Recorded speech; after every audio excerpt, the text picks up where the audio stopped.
और मैं आपको एक अपना एक बहुत ही एम्बैरेसिंग एक्सपीरियंस बताता हूँ लाइफ का, जो अगर पहले वाला संदीप होता, मतलब कि वो स्कूल वाला संदीप, तो वो बैठ करके रोता, चीखता, चिल्लाता। लेकिन ये जो कॉलेज वाला संदीप था, जो सीख गया था अपने ऊपर हंसना, उसने बड़ा एंजॉय किया। उसके लिए वो मज़ा था, मस्ती थी। आप में से कितने लोग बस में ट्रैवल करते हैं, भरी हुई बस में, जिन्होंने अच्छे से ट्रैवल किया है या पहले कभी किया है? ऑलमोस्ट सब ने। तो आप लोग बड़े आराम से रिलेट कर पाएंगे कि मैं क्या बोलने वाला हूँ। मैं कॉलेज से अपने घर आ रहा था एक बस के अंदर, और वो बस पूरी खचाखच भरी हुई थी। और बस में ट्रैवल करने की मेरे को सबसे ख़राब चीज़ ये लगती है कि उसमें जब बस पूरी तरह से भरी होती है तो सबके हाथ ऐसे होते हैं, और ज़्यादातर लोगों ने डिओड्रेंट नहीं लगाया होता। आप लोगों ने शायद ये प्रॉब्लम फेस करी होगी।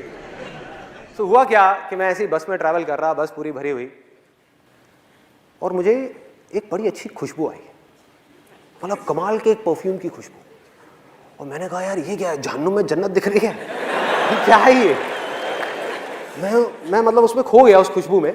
और मैंने अपने दोनों तरफ देखा, मैंने कहा ये कहाँ से आ रही है? तो मैंने पहले इधर देखा, इधर से नहीं थी। उधर देखा तो मेरे पीछे लेफ्ट साइड में एक लड़की खड़ी हुई थी, और उसने परफ्यूम लगाया। ये लड़की के नाम पे वो करने वाली बात। और जैसे मेरी नजर पड़ी कि ये इस लड़की में से ये परफ्यूम की खुशबू आ रही है, तो मेरे फेस पे हल्की सी स्माइल आ गई। और ये स्माइल उस लड़की को देख करके नहीं आई थी, क्योंकि आप लोगों को बैकग्राउंड पता है, उसको नहीं पता था। ये स्माइल आई थी उसके परफ्यूम की वजह से, कि मैंने देखा और मैंने कहा कितना अच्छा परफ्यूम है। तो हल्की सी स्माइल आई, लेकिन उस लड़की को ये डाउट हो गया कि मैं उसको छेड़ रहा हूँ, मैं उसमें लाइन मार रहा हूँ। और वो बिल्कुल गुस्से से मेरे को घूरने लग गई, मतलब उसने गुस्से वाली मेरे को लुक दी, और मैंने फटाफट से अपना मुंह नीचे कर लिया। मैंने कहा भाई पिटना नहीं है तो मुंह नीचे कर लो, भीड़ यहाँ पे बहुत है, बहुत मारेंगे सब मिल करके। तो मैं अपना आराम से ऐसे ही खड़ा हुआ।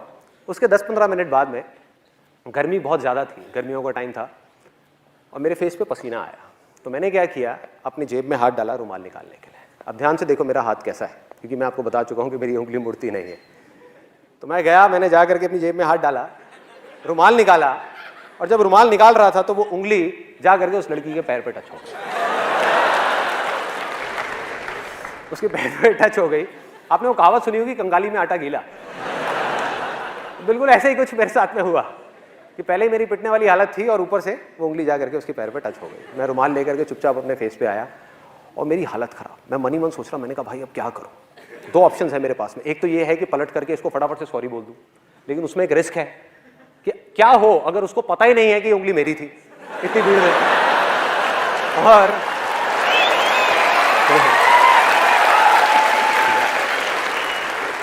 और मैंने बोला तो जबरदस्ती पिटने वाला सीन क्रिएट हो जाएगा। वो कहेगी अच्छा मेरे को उंगली मारी, तूने मारी? तो मैंने कहा भाई, तो मैं दूसरा ऑप्शन मेरे पास में ये था कि मैं चुप रहूं, आराम से देखता रहूं, मुंह नीचे करके ऐसे रिएक्ट करूं जैसे कुछ हुआ ही नहीं है।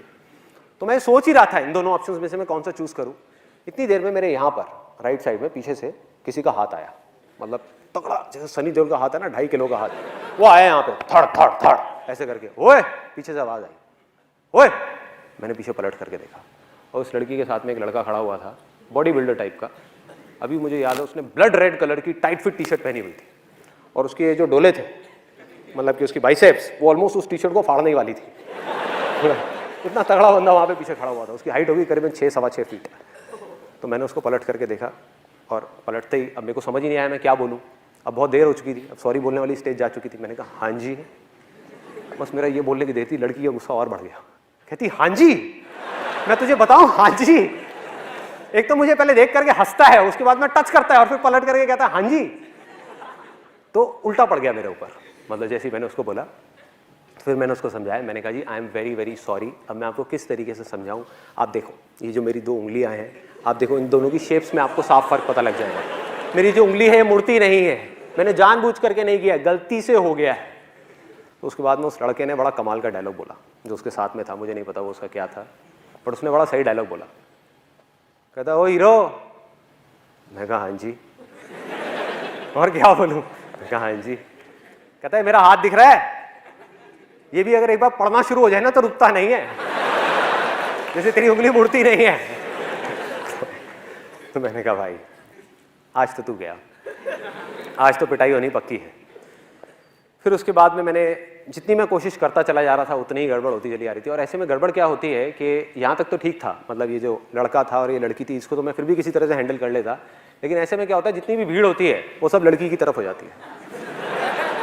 उनको ये लगता है कि सारे लड़के ही बुरे हैं और कोई समझने को तैयार नहीं, मतलब किसी को पता ही नहीं कि हुआ क्या है। और वहां पर पीछे एक मूंछों वाले अंकल खड़े थे, वो बोलते कहते, ओए शर्म नहीं आती तेरे को, तू लड़की को छेड़ता है, भरी बस में लड़की को छेड़ रहा है। मैं पलटा, मैंने उनके हाथ जोड़े, मैं कहा अंकल जी आज तक मैंने अपनी गर्लफ्रेंड को नहीं छेड़ा, मैं इनकी गर्लफ्रेंड को क्या छेड़ा।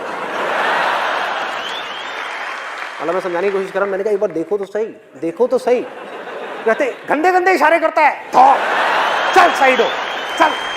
मतलब कोई भी अपनी वाइफ की फ्रस्ट्रेशन, अपनी जॉब की फ्रस्ट्रेशन आकर के मेरे पे निकाल रहे, आकर के ले ले धक्के धक्के देते देते। तो कब मुझे धक्के पड़े और कब मैं बस के आगे तक पहुंचा, कब कंडक्टर ने बस रोकी और मैं बस से उतरा, मुझे पता ही नहीं लगा। सब कुछ अपने आप हो गया, धक्के खाते खाते खाते खाते बीच रास्ते में मुझे बस से निकाल दिया। इनफैक्ट मेरा जो कॉलेज का बैग था वो भी बस में रह गया। और मैं उतरा, और उतर करके अगर वो पहले वाला संदीप होता, वो स्कूल टाइम वाला, तो वो क्या करता, वो रोता, वो जा करके उस भगवान को बोलता, हे भगवान तूने मेरे साथ में क्या किया, मेरी तो कोई गलती भी नहीं थी, ऐसे पिट गया, ऐसे मेरे कपड़े फट गए, ऐसे ये सब हो गया। यही करता। और दूसरी चीज क्या करता, इस एक्सपीरियंस को, ये जो हुआ मेरे साथ में, इसको एक भयानक सपना समझ करके भूलने की कोशिश करता, ये भूल जाओ। और मजे की बात पता है क्या है, आप जितना भी किसी चीज को भूलने की कोशिश करते हो वो चीज उतनी ही याद आती है। हुआ आप लोगों के साथ ऐसा? जितनी कोशिश करता वो अंदर ही अंदर मेरे रह जाता, मतलब बाहर नहीं आ पाता कभी भी। लेकिन ये था पहले वाला संदीप, मतलब कि वो स्कूल वाला संदीप जो अपने कॉलेज के फ्रेंड से नहीं मिला था, लेकिन वो मर चुका था। अब था ये कॉलेज वाला संदीप। मैंने क्या किया, वहाँ से उतरा, मैंने कहा यार बैग तो अंदर रह गया है, लेकिन दोबारा पिटने की मेरी हिम्मत नहीं थी। तो मैंने कहा दोबारा जाना तो बस के अंदर ठीक नहीं है। तो साइड में आया, वहाँ पर आ करके एक पानी की रेडी वाला खड़ा हुआ था, गर्मियों के अंदर वहाँ पे पानी की रेडी वाले खड़े होते हैं, उससे बढ़िया सा नींबू पानी बनवाया, नींबू पानी बनवा करके रोड के साइड में बैठा और हंसने लगा, अपने ऊपर ही हंसने लगा, मतलब अकेले में खुद का मजाक उड़ा रहा था। और बार बार सोच रहा, मैंने कहा यार मैंने सॉरी क्यों नहीं बोला।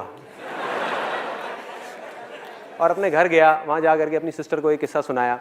मैं कहा देख भाई मेरे साथ में ऐसी ऐसी चीज़ें हुई हैं। सिस्टर भी बहुत हंसी, कहती भैया तू तो बिल्कुल ही बेवकूफ़ है, बिल्कुल ही पागल है, ये क्या ज़रूरत थी ये सब करने की। मैंने कहा मैंने किया थोड़े, वैसे ही हो गया, मैं क्या करूँ। उसके बाद मैं अपने उन स्कूल फ्रेंड्स के पास में गया, वही जो मेरा बहुत मजाक उड़ाते थे, उनके पास में गया, उनको भी जा करके अपना पूरा किस्सा सुना दिया। और वो भी बहुत हंसे, कहते हमने सही नाम रखा था तेरा, उंगली देख उंगली करी दी ना तूने।